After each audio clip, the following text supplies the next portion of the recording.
And every single school district in Oklahoma has openings for like literally hundreds of people, like Tulsa and Oklahoma schools, both of them. They're just looking for a couple of teachers. They are looking for hundreds. They have hundreds of vacancies. And that's a direct result of these poor political choices.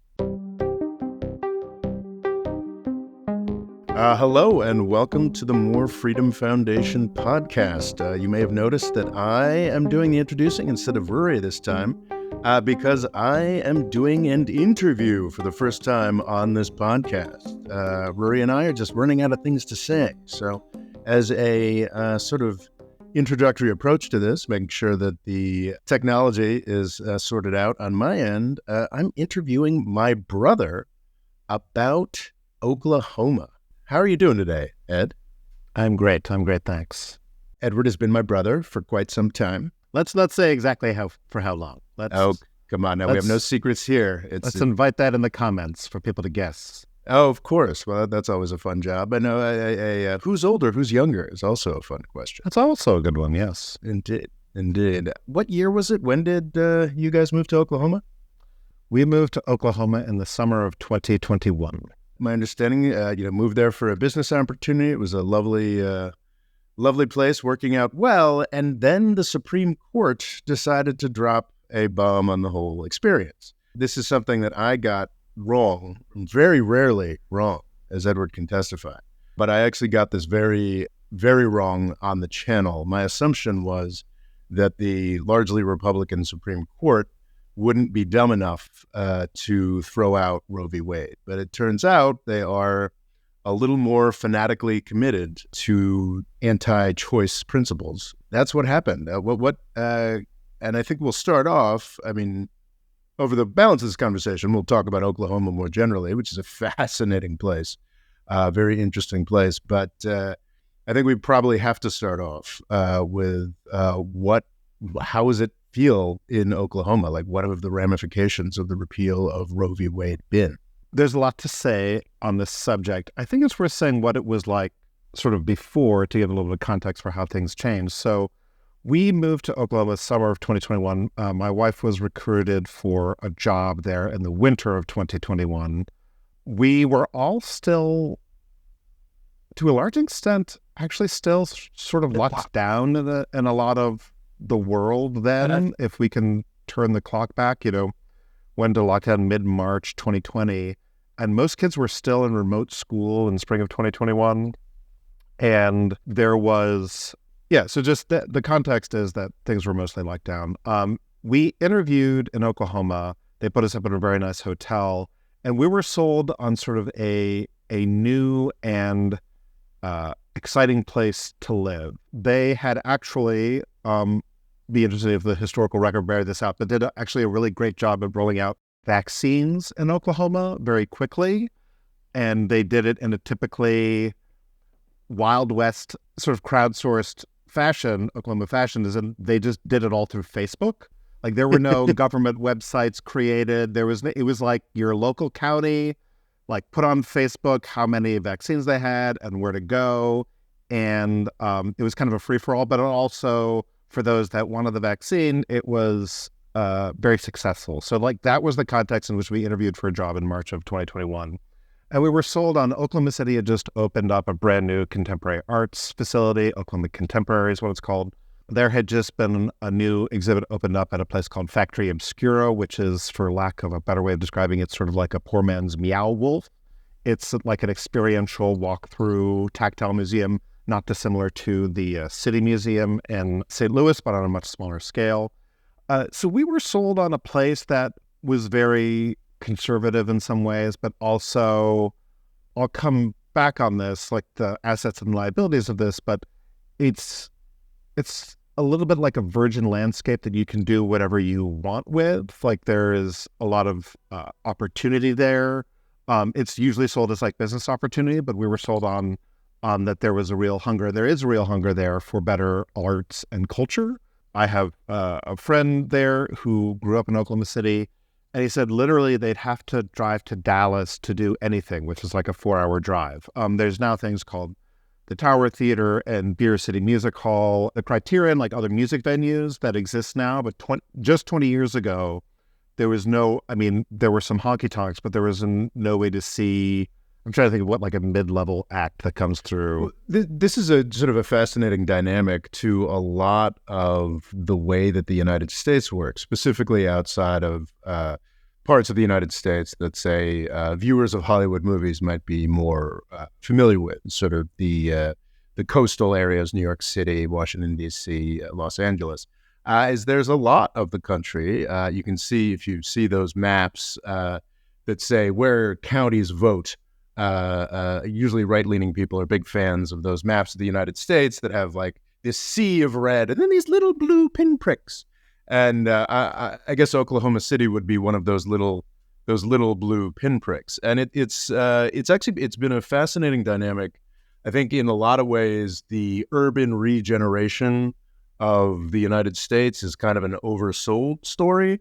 But it's very true that after a number of dynamics in the mid to late 20th century, where most U.S. inner cities sort of declined massively, I think Oklahoma City in particular has a particularly horrific experience with urban renewal, which you can maybe speak to. But I think there's this narrative of regeneration.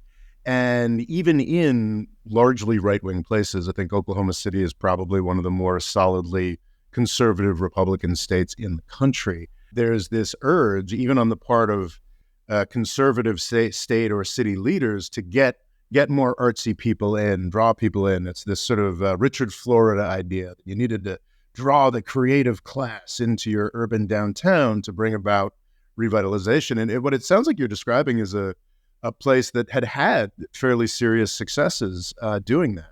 But I think what's very interesting is the way that the repeal of Roe v. Wade is kind of blowing up that opportunity for a lot of these places. And is honestly, it's troubling because it honestly, running a video shortly talking about how all these fantasies about a U.S. Civil War are kind of ridiculous, because every state in the Union is actually much more interweaved and much more politically diverse than you'd think.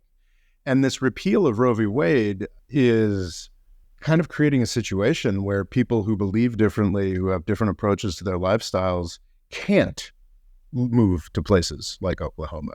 And I think that's sort of a quite sad dynamic. Yeah. So I'm trying to be careful to say there are a lot of positive things to say about the place. But yes, to jump to the chase, 9 months later, Roe versus Wade, 9 months after we moved there, so Roe versus Wade was overturned. And you could tell the dynamic changed pretty instantly. My wife, when going to the doctor, has to use code words to talk about any sort of reproductive healthcare question. And there were all these stories on Twitter. Now, Twitter's not necessarily the truth, but of just like all of these women at like the budget rental and the U-Haul place, like 4 women in line all talking to each other and all just saying like, yeah, we're just, we're moving our families to a place that is, kinder to women, to women's healthcare in general. And that's the important thing to people that I'm not sure everyone understands, is that just by banning one form of women's healthcare, you are destroying women's healthcare in general, because basically you're lowering the caliber of anyone who wants to practice it, anyone who then feels also probably qualified people who are just afraid to practice it because of liability reasons. And so what you have is a tremendous brain drain that impacts doctors and thus all the other people who value doctors. And that's most people. Most people want to be able to get healthcare. At the risk of displaying my privilege too much, we are not unbelievably wealthy people, but we fly back to New York for any sort of routine healthcare. Because for example, for myself, I'm not a woman, but I would go and see like the best, I have lower back pain. I'd go and see, what was recommended as like the best physical therapist in Oklahoma City. This physical therapist just casually mentioned, oh, well, how our bodies, we shrink about 1.5 inches overnight because our spines contract. In fact, biologically, the opposite is the case. While we sleep, the watery sacs in our back expand, and we actually get a little bit it's not like a full inch and a half, but we actually get a little bit taller in our sleep because the watery sacs in between our vertebrae, they get filled with water and they expand overnight. But this guy doubled down, the best physical therapist in Oklahoma City doubled down and tried to tell me something that was just false. That is not something that would happen in a doctor's office in Chicago or New York and Los Angeles, because that person would not have passed the local exams. But when you devalue women's healthcare, you devalue everyone else who wants to practice medicine with all of those people. There's also another couple dynamics to this that are worth highlighting. The idea that, abortion is being banned or abortion is being threatened. So what people who lean right want to talk about, like, it's just these people who were irresponsible and they're 8 months pregnant and they want to murder their child. That's always, that's a ridiculous propaganda approach. But what people don't emphasize is just how, and I'm not an expert on this, but just how the inability to even look at procedures that might be related to abortion makes women who want to have children unsafe. It makes it so that they cannot, if a complication arises with a woman who has a normal pregnancy and definitely wants a child, in Oklahoma, largely because a lot of these abortion bans are not being put together by doctors at all. They're being put together by legislators who have no idea what they're talking about. A woman who has a complication, while trying to give birth to a child she desperately wants, might be required legally to die rather than have her life be saved through a procedure to remove an unviable fetus. There's that dynamic that isn't quite understood. And then there's also the very real sort of slippery slope dynamic that I believe came to the fore just a few weeks ago in Alabama, was it? Where folks jumped straight from their victory against abortion to start talking about IVF, to start talking about routine fertility treatments that really anybody who attempts to have children in their 30s, are very likely to be exposed to. I've certainly been exposed to in my social networks. Now that it's that sort of slippery slope going from, okay, we're going to restrict abortion to now actually we're not so comfortable with IVF. Actually, we're not so comfortable with contraceptives at all, which is also an issue that's come up in the year and a half since Roe v. Wade. Now, this is phenomenal for the prospects of the Democratic Party because the Republicans have revealed themselves to be a bunch of weird lunatics. And if Joe Biden is reelected in 2024, he'll owe a lot of that to the Republican Supreme Court that opened up this horrific Pandora's box. But it's still incredibly dangerous for women and incredibly bad for the country. Yeah, and something that I find so hard to understand is, on the one side, the conservative movement says we don't want government interference with our bodies and our decisions, and yet they are then also legislating with very little knowledge, medical knowledge, exactly what people can and cannot do with their bodies, which just seems the opposite of what the conservative movement 15 or 20 years ago was about. A lot of these people, these legislators, they aren't necessarily evil. I think a lot of them have very good, not necessarily very good, but very within their rights to have religious views on the sanctity of life. But when they start mixing, politics with healthcare, what you get is also a lot of confusion, where actually what you have is doctors who are just so afraid because of how poorly everything is worded. Like, I don't think that everyone who voted for these things doesn't believe in exceptions for rape and incest. And I don't think that all of them really do want a woman to die for lack of health care. But because of how ham-fisted it was forced through the legislature, it leaves doctors questioning what is legal at all. And just that fear makes it so that they don't want to touch it. They'll just cross that state off their list of places where they might practice or go to medical school. So it lowers the quality for everyone else. Do you know the details of sort of how this works? So in June 2022, Roe v. Wade is struck down. Did Oklahoma already have sort of laws on the books that restricted things? What is Oklahoma like? Is it a complete ban? Do they have any exceptions? Like what is Oklahoma Oklahoma's legislative approach to this? Well, to tell you the truth, I don't know the details. I know because I am a pretty avid news consumer, especially in Oklahoma. I have not heard of any prosecutions of women for seeking the healthcare or for providers like we have heard about in Texas so much. I will get in trouble with other progressive folks for saying this, but well, in particular in Oklahoma, or maybe it's called Canadian County, but the local district attorney, full disclosure, I was actually the photographer for her campaign, named Vicky Behena. She is a Democrat. But she has said like she will enforce the law, but I have not heard of her prosecuting anyone, at least in the Oklahoma City environs. And furthermore, I think it's worth giving a shout out to I think his name is Gentner Drummond, the state attorney general, who is a Republican and quite conservative, but also he's made it very clear by what his priorities are. This is very low on his list of things to prosecute appropriate for. And also, I do believe he has vowed he will never prosecute a woman for any of this. This is showing how low my standards are for like a good politician. But when compared to the constellation of Oklahoma politicians, Gentner Drummond actually does seem to be a person who believes in like the law. For example, they're trying to force through religious education in Oklahoma. And Gentner Drummond, who is like a big evangelical, he's like, folks, no. Because if we allow all of these Catholic charter schools, then we're going to have to allow, Church of the God of Satan charter schools. And that's like, there's a reason why we have separation of church and state. I'm a big believer. I really wish we could have prayer in schools. It is a bad idea.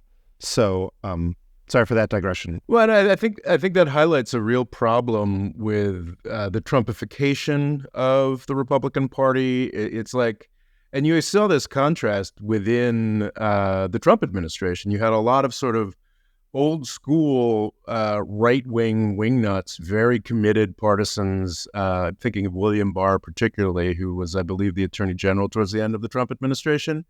But like still they have just real basics of, and like by the standards of 2000, these are incredibly like the year 2000, 24 years ago, these are people who are tremendously hard charging and unscrupulous by the standards of the time. But this combination of sort of Trumpism and fanaticism, I don't believe Trump is a religious fanatic, but there are plenty of religious fanatics, have created a new breed of Republican politician that just has no respect for any of the legal maxims that we have. I think a William Barr recognizes that, yes, I'm going to be unscrupulous and I'm going to bend the laws to bring about my agendas, I think one of which would have been the overturning of Roe v. Wade.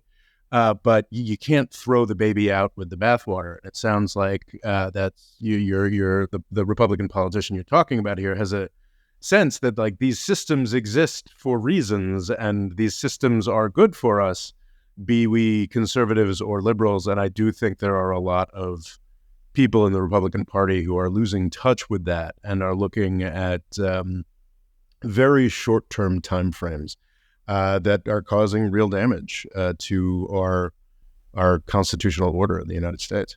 Yeah, a big example of that is Kevin Stitt, the governor of Oklahoma. He never voted before 2016. And Donald Trump, you can look it up. True story.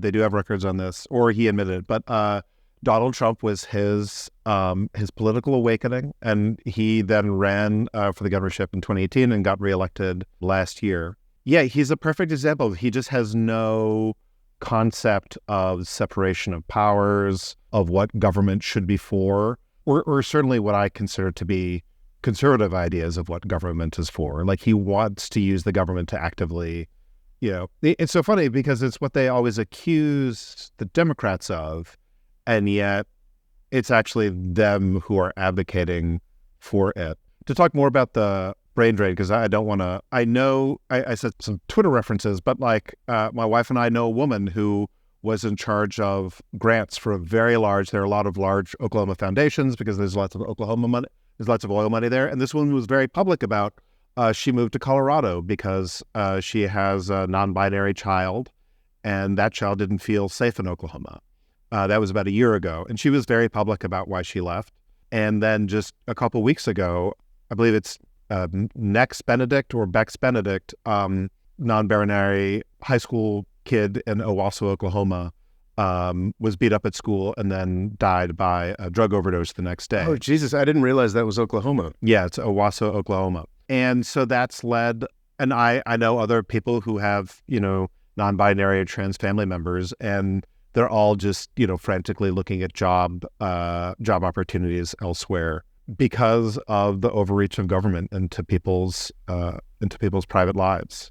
And yeah, it is this new breed of Republican. Ryan Walters is also worth a Google, the education superintendent of public instruction, who is trying to ram through religious education in Oklahoma, who routinely puts on unbelievably embarrassing anti-trans tweets and also press releases from the Department of Education, from which about 300 people have resigned since he's taken over.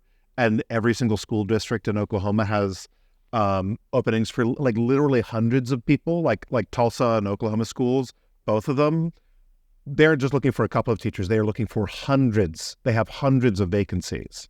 And that's a direct result of these poor political choices. Well, it's sort of Reaganism ad absurdum. The sort of Reagan movement that sort of came to power in the 1980s, and I think that both of us have had great sympathy with over, in earlier periods of our political lives, was all about being anti-government. And, the scariest words in the English language are, "I'm from the government and I'm here to help." But I think it's just 40 years of that, and emphasizing that message over and over and over again has caused a bit of amnesia, or a sort of forgetting of one of the basic tenets, or at least basic ideas of conservatism circa 1980, which was this idea that like the Constitution and legal limits on government are what we can use to refresh and save us from government overreach. And now it's been so corrupted and so overdone that it's just like we're gonna smash everything, including these constitutional protections, including these privacy rights that were the key weapons of the conservative movement against government overreach 40 years ago. And it's quite troubling to see. Part of it is just sort of, I guess, the natural corruption of any political movement that has too much power for too long. But I feel like it's running up against like real historical limits. Like the reason why Reaganism worked at all was because we had so much institutional weight and power built up in the United States over centuries, since FDR. And certainly that institutional weight and power was abused in certain ways. So there was scope. There was the breaking down of some of these regulatory structures, could bring real dynamism and real economic success in certain sectors. But now I think we're getting to a point where we're chipping away, and we're beginning to get towards, parts of the constitutional order, constitutional system that are kind of vitally important. And we've gone far beyond the point of diminishing returns. And I think your experience in Oklahoma politics kind of illustrates, how very real, very important things are falling apart. I mean, education would be one example. I mean, public education was a bipartisan priority for 100 years, for the entirety of Oklahoma's history. Going back, Oklahoma has had politics different from what we grew up about for its entire history. It's been a state for about 120 years now, something along those lines. But public education was always a bipartisan focus. Now, year 45 of Reaganism or what have you, like it's getting to the point where the conservative movement is trying to actively destroy public education in Oklahoma. And that is... Ryan Walters, the superintendent of public instruction, the boss of all the teachers, has said he wants to register teachers' unions as terrorist organizations. He has also then doubled down on this. He also famously said, and this is all very well documented, it was okay to talk about the Tulsa race massacre of 1921 as long as race was not mentioned. So for those any overseas viewers, in 1921 there was a massacre of Black people in Tulsa. It was known as Black Wall Street, a very successful African American neighborhood in Tulsa, And it only really got a lot of recognition about 100 years later in 2021. It became finally a part of the school curriculum. And then Ryan Walters came to power and said, we can have this as long as we don't talk about race. He has since backed down a little bit on that. He's not backed down on any of his anti-trans rhetoric. Well, just a quick mention, because I'm a comic book nerd. One of the big motivating forces behind that Tulsa Race Massacre becoming so acknowledged is HBO series somehow pulling off a mix between the Watchmen comic book mythos and the very real and very horrible race riot that took place in Tulsa. And the comic book before that, because I mean, I've always been a big student of history, but the two things that I knew about Oklahoma were the Tulsa Race Massacre, which actually was known as just the Tulsa Race Riot until a couple of years ago, and also the murder of Osage Indians that has been documented in Killers of the Flower Moon, the book and the film. But just by your comic book influence was how I knew about Tulsa's history. But it is worth mentioning maybe a little bit on the historical background of Oklahoma. Is now a good time, Robert, for a little bit of history lesson? Or well, yeah, it's fascinating. I visiting you guys in Oklahoma. I generally tend to buy history books from wherever I go, and I sadly don't have the details of the 400 years of Oklahoma history book that I read, present in my mind. But one thing that really stuck with me from that book is pointing out that Oklahoma has almost unique history among U.S. states. You've got a pretty standard history of really, I mean, to some extent, all U.S. states, but certainly most Western U.S. states. A certain number of people move there. All of the indigenous are oppressed or kicked out in various different ways. This group of individuals sets up a state government. It's super corrupt. It's and it's kind of the same. It's kind of the same story with, of course, local variations. But Oklahoma is a very strange, very different, very far outlier. In part because it's one of the last states in the continental United States that became a state. Yeah, it wasn't a state until 1907, and prior to 1889, it was pretty much exclusively Native American reservations. So tribes from all over, including the Trail of Tears, ended in Oklahoma. So that was from the East Coast. But there's something, there are like 49 tribes in Oklahoma, including what are called like the 5 civilized tribes. So they're actually still called that today, the 5 civilized tribes. Very problematic name, but that very problematic name. Still used today. Yeah. But they still use it, and coming from couple of white guys on a podcast is hard to... or just coming from like an East Coast education that they were still calling it that was, I thought, pretty remarkable. Lots of Indian tribes have been forced on Oklahoma, and there was actually serious debate about whether it would become an Indian state called Sequoia. And this actually went very, very far before it eventually was turned into a state of Oklahoma in 1907. But even the settling of it by white people in the 1800s was, well, a lot of Indians did retain rights to what the government thought was horrible land, but then turned out to be have land that has a lot of oil. And for example, the Chickasaws in particular have done extremely well by that. So there's also an interesting dynamic in that it is one of the few states where the Native American population or First Nations, or as everyone else calls them in Oklahoma, Indians, have a lot of agency and a lot of power in government and in philanthropy. Well, isn't the Oklahoma City baseball stadium the Chickasaw Stadium or something? Yeah, it's the Chickasaw Bricktown Ballpark. Mm-hmm. The Chickasaws give a lot of money. Full disclosure, they give money to my wife's arts organization. I will say, walking around, you don't see, I think a lot of the Native American population stays to the reservations by choice. I don't think that they particularly want to be around these crazy white people in their cities so much. They're happy to invest in buildings with them, but they don't, and I can hardly blame them. Also going Well, I back think- to the history of how it was settled, just the land run is worth mentioning. Well, I did want to say, I think it is a fascinating aspect of Oklahoma politics today, and well worth expanding upon the large sort of Native American power in Oklahoma. I'm not prepared to talk about this, but there's some fascinating recent Supreme Court decisions. I believe one that was very generous to Native Americans in Oklahoma, and then one that sort of clawed back some of the rights that had been given. But it is a tremendous, interesting, ongoing story.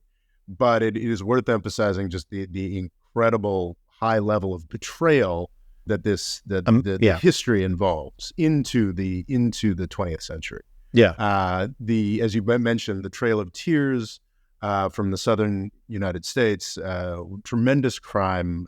This is one of the reasons we remember Andrew Jackson as a tremendous war criminal, one of the worst sort of presidents from a genocide perspective, is the Trail of Tears.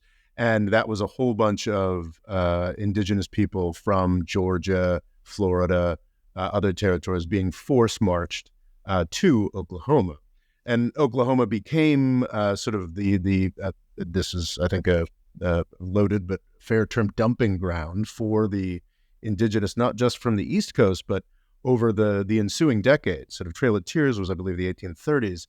Decade after decade, as the United States forced tribes out of more and more territory moving west, they were forced into Oklahoma. And it was known as Indian Territory. That was the official designation of Oklahoma for most of the 19th century. And this actually, for the regular viewers, this chimes nicely with the William McKinley episode we did a couple weeks back. That talks about sort of the closing of the U.S. frontier by the 1880s, by the 1890s. This is not just a historical theory.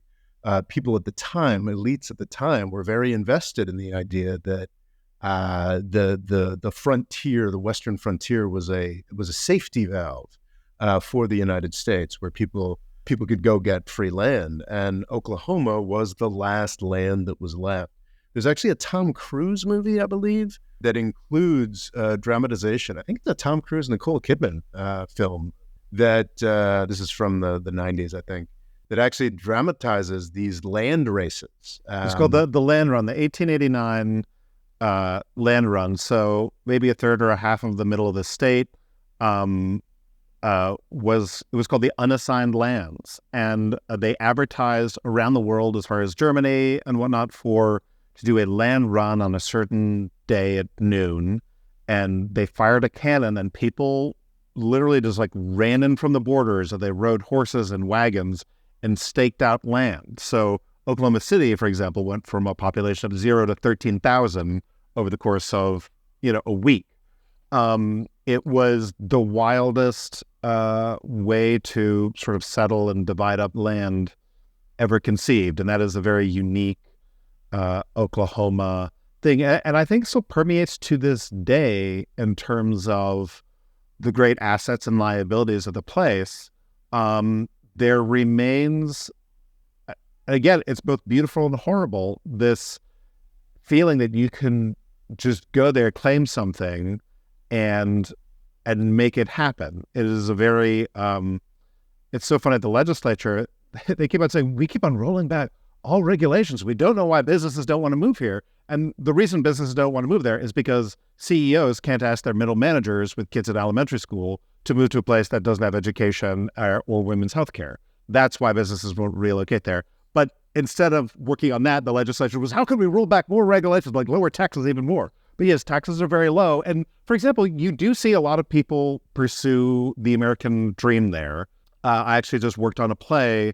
I'm a theater designer about immigrants who came into Arkansas, and many of them settled in Oklahoma City. There's a huge Vietnamese community there. I would say, like, when I was looking for new warehouse for work stuff, most of the realtors I dealt with were Middle Eastern descent. So there were a lot of Muslim immigrants from different countries in that side of the business. It is a place where you can move and say you're something, and in 5 years, you will be that thing as long as you show up to work on time.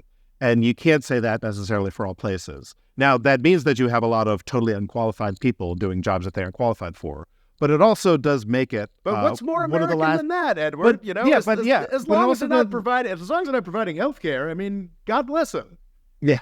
All the jobs are BS jobs, So it's I'm good. trying to put a positive spin on the place because there are a few places of such raw opportunity. The problem is you will have to pursue it in a place where you cannot educate your children or have health care for your wife. But that Wild West mentality, that just like ride in and claim your land, definitely is still part of the culture today. It's interesting because where I specifically am, Oklahoma City, is like that. Tulsa is less like that. Tulsa was sort of settled by older folks and I believe has like a more refined philanthropic and arts culture, but has a lot of this economic clout and is not growing at the rate of other parts of the state.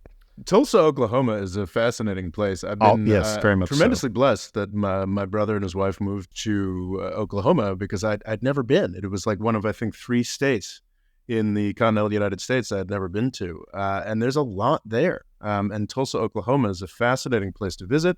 Do not envy the Chamber of Commerce there because their main tourist draws are an incredible suite of Art Deco buildings and race trauma, which is the aforementioned race massacre in Tulsa.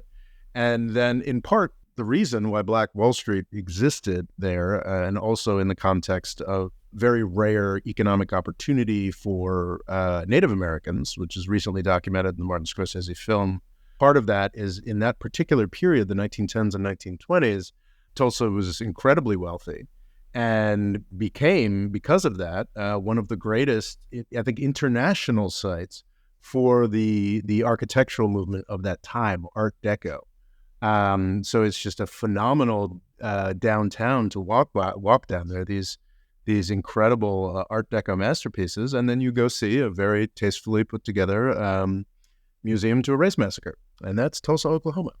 Yeah, Tulsa is very interesting. I would say the Boston Avenue Methodist Church is by a female architect in 1921 and is the most amazing example of what was called sort of space deco.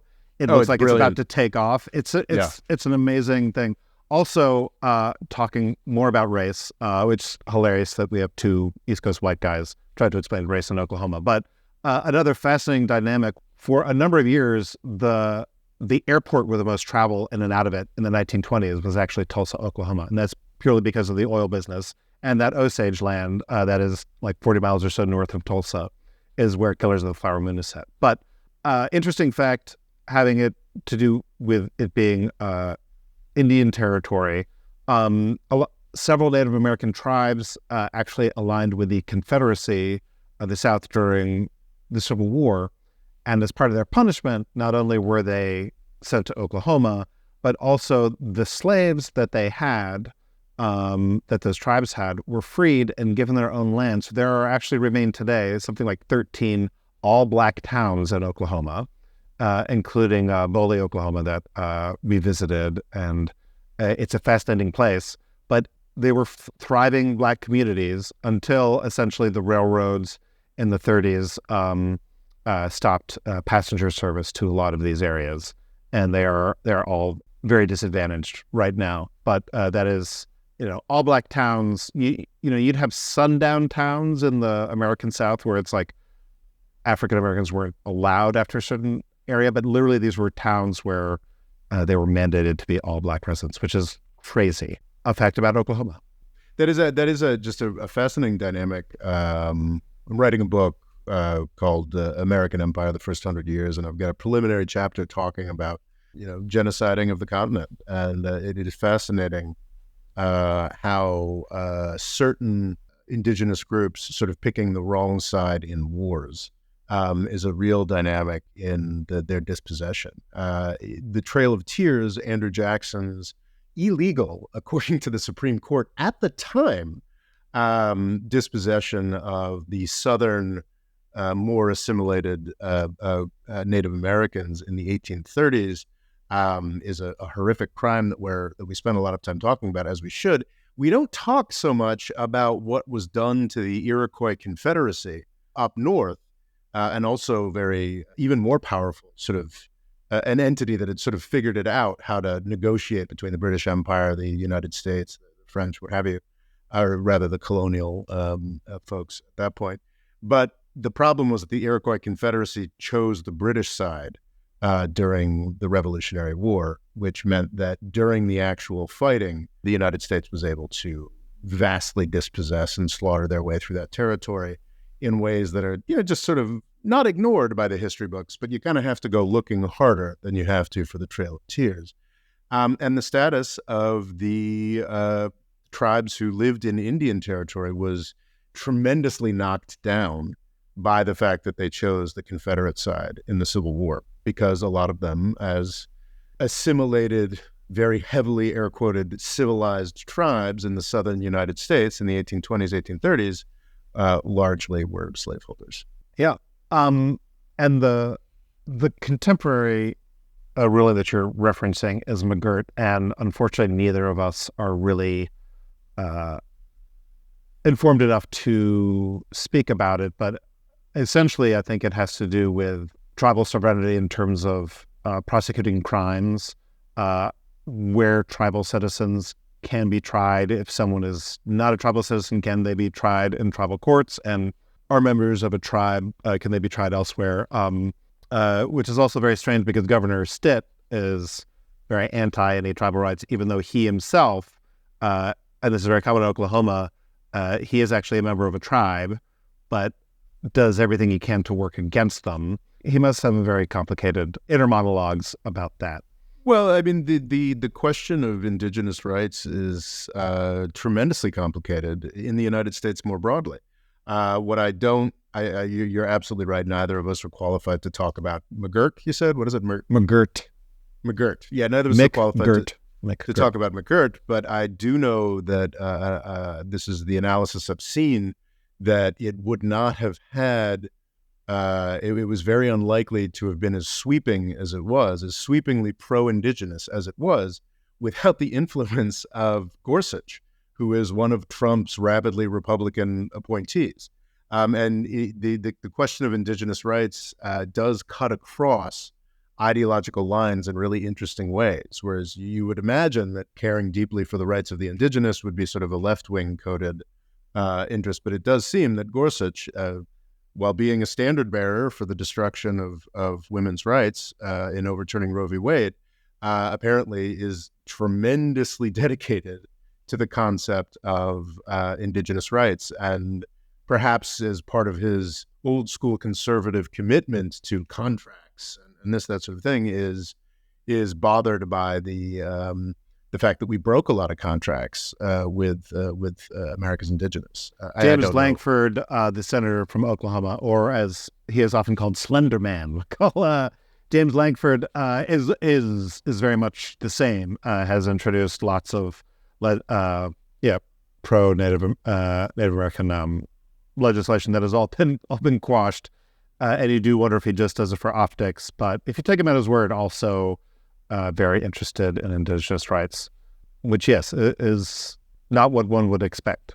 I do suspect it has mostly to do with the rule of law, and say, like, we said we would do these things, we should do these things. These people are right to ask for these things. I've really enjoyed visiting Oklahoma City in recent years. It is just a fascinating place. The way that it does seem to sort of be.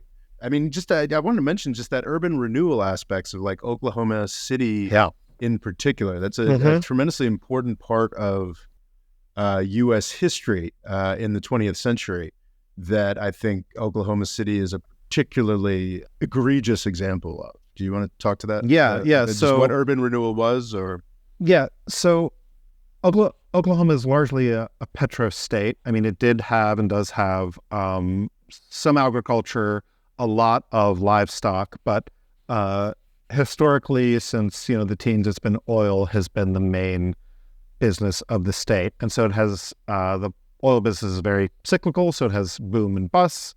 And unfortunately, at the very top at one of the booms, the city fathers brought in the famous architect I.M. Pei, who only passed away a couple of years ago, to do a... Is he the guy who did the Louvre?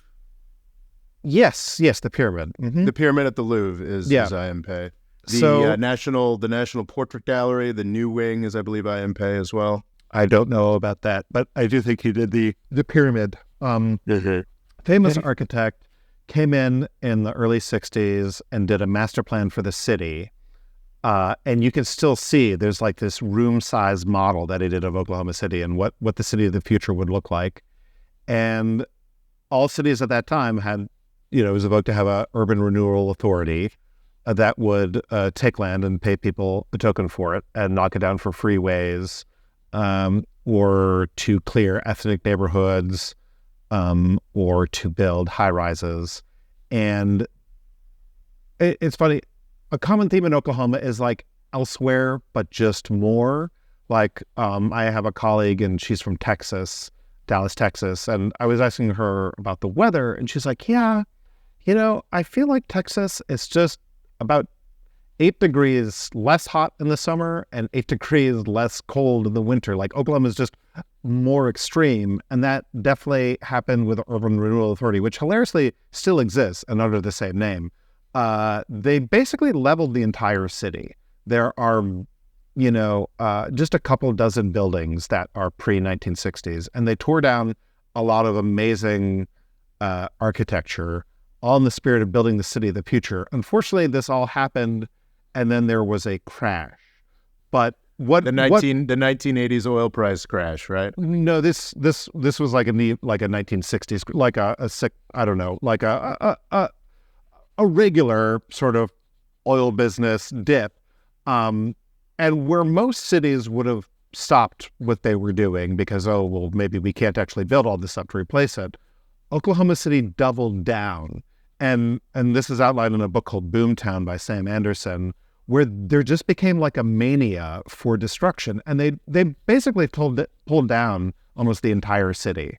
There are just like a couple dozen buildings in total, and just like, 5 or 6 of its equivalent to Tulsa's Art Deco masterpieces, literally just like 5 or 6 that stayed up, and everything else was torn down. And to this day, most of downtown Oklahoma City is just surface parking or empty lots, which is just wild, because they just doubled down and they just kept on destroying everything.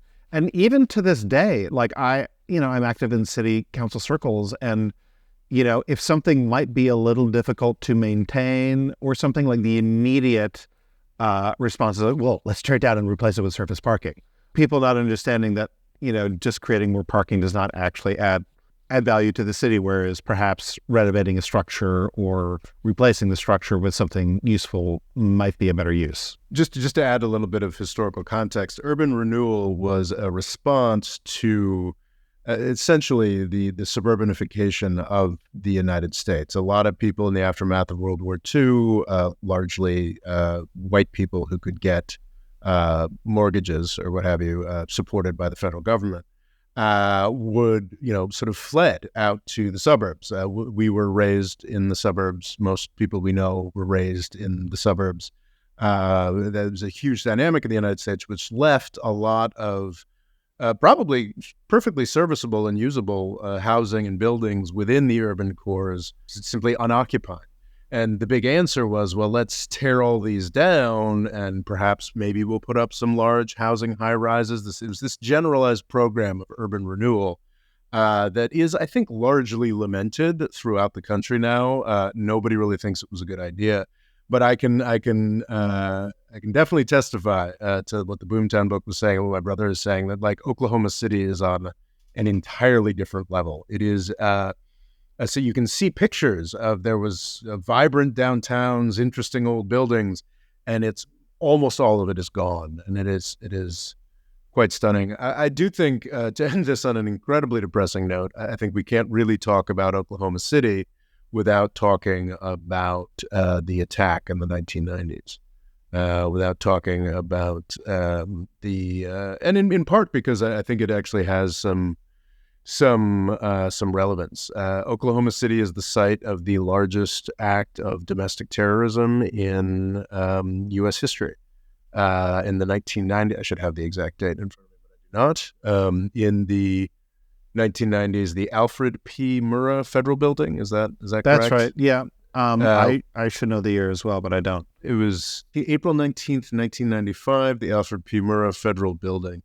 I think it might have a little bit of contemporary relevance because I think it's probably the logical endpoint of our current era of somewhat fervent, overarmed right-wing politics. Yeah, I think that Timothy McVeigh has a lot of parallels with Trumpism. His desire to spark a race war, his desire to, essentially just tear everything down.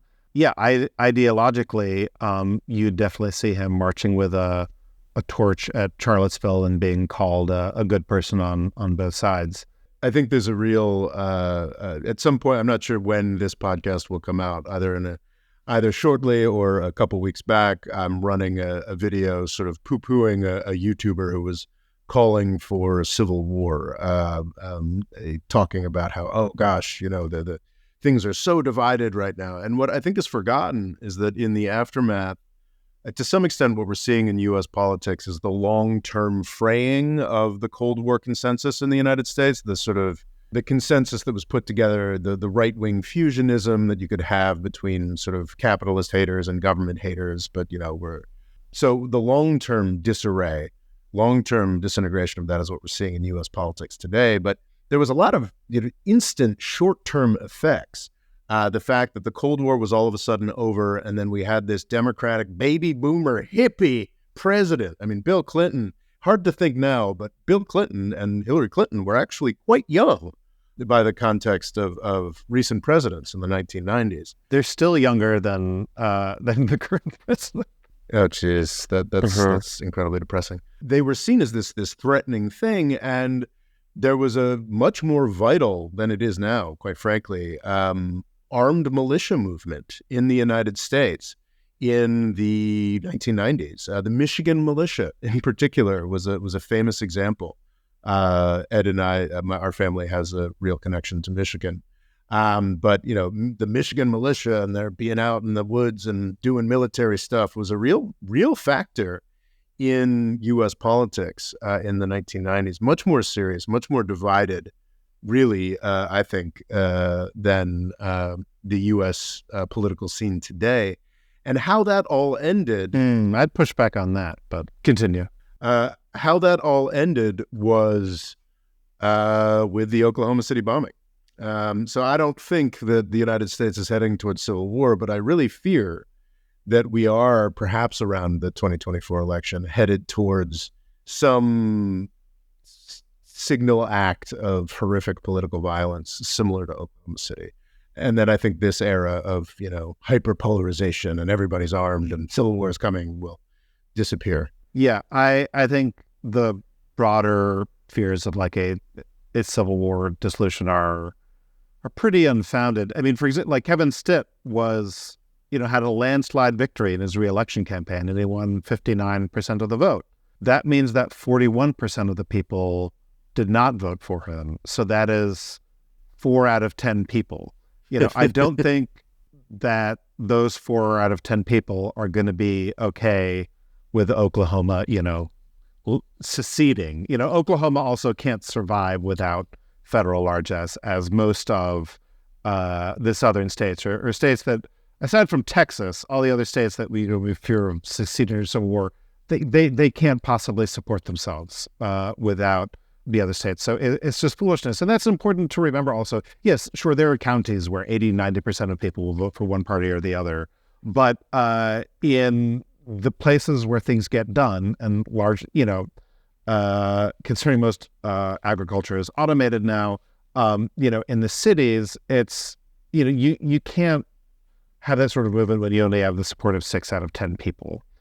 So that's pretty unfounded. But I definitely share your fear that of just because we are so unbelievably armed to the teeth, the idea of, yes, a big violent political moment, I think, is pretty inevitable just by the number of firearms around.